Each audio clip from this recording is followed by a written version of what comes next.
محمود أحمد لكن أنا نيستيدا عمو قاندين له وأنا نيستيدا وحنا هاي قدومي كحوجين قدك ماذا جلسي حان ربا maalmahan ku arkay social media niman qaraabanahayo dhahaaya maxuu ahaay yani qoraxsan hadii loo soo gudbo waxa maxuu ahaay xawaalo waana dhaca waana layna ama saarana yeelay waxa is weydiiyay marka buqdo naka xakumo waana xawaalo ah makoyla naka xakumo waana xawaalo ah shaw naka xakumo waana xawaalo ah waa macallinoona halkii xarunka ay sheeg maxamed hiiraan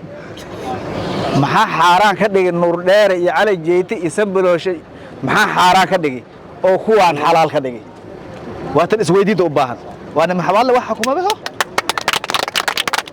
ana idin sheegay markuu xaaraan ka dhigay waa nimanka marka ka hadlaaya dhahaaya xawaale yani qoraxsan soo gudbo wax baa dhacaya dhahayo waa niman shabaab ah ku dhax jiro fikirka shabaabka si ku soo gudbiyaan oo bulshada ku kiciyaan rabo way lamaha abniga horta waxaan faraynaa dadkaas ka hadlaaya magaalooyinka meelaha jooga ka hadlaaya bulshada kicinaya ina maxkamadda la horkeeno sida uu dhaqsaha badan dadkaas waa dad shabaab u shaqeeyo qaraabo dhalashada ka nahay laakiin fikirka qaraabo kama nahin annakaas naqaan waa dad u shaqeeya argagixisada waa la taga ceel caalay ka soo bilaaw ku geey muxuu ahaay labada shabeelle baay iyo bakool inta hirshabeelle ay leedahay haduu ilaahay idmo wal xuraynaa dadka u dhashay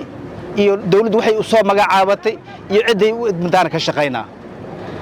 nashabaab fikirkiisa watana loo ma joojinaya muslim igaal diris i walaal cid kasto garab nagu siinay shabaab in wax ka qabata garab nagu siinayna welcome aan leenahay war xawaalo waa wadad u dhasho hiira iska leh waxaan leenahay Soomaalida kala jareer i jareec ayaan garab karnaa cid kasto garab nagu siinay annaka hor taagan annaka hor socono aniga nin mas'uulanahay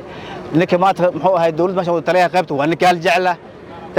xawaal la saan dhayeela waa dad waxa waaye si bulshada ku kiciyaan rabo waay taas la cid loo joojinaya ma leh walaalayaalow maalintii inta ka dhamaana waxaan weydiisanaynaa oo cod dheer ku weydiisanaynaa inaan garab nagu siiyo halkaas marka waxaan raacinayaa maanta waxaad diidantihiin xawaalada nooba imaanay maanta dawladda idii xurayso ladii cadowgaas qabaarjida ladii hor qaada idinka ka dalna wadakeena idinka ceelishiina ka talna tuulooyinkeena degmooyinkeena ka talna maanta waa ladii wax xukuma ninka hata maanta xukuma waa nin mariixana waa wada dhaqaanaa oo muxuu ahaay shaqo kuma leh waa nin khawaarij ah waxa joogo nimana oo kunkuyaha joogo rasa aniga ka dhashay rasa nima kunkuyaha joogo ka taliya kunkuya maxaa keenay rasa waa isweydiin u baantahay xawaalo wadanka iska leh waxa leeyahay ma kara xawaalo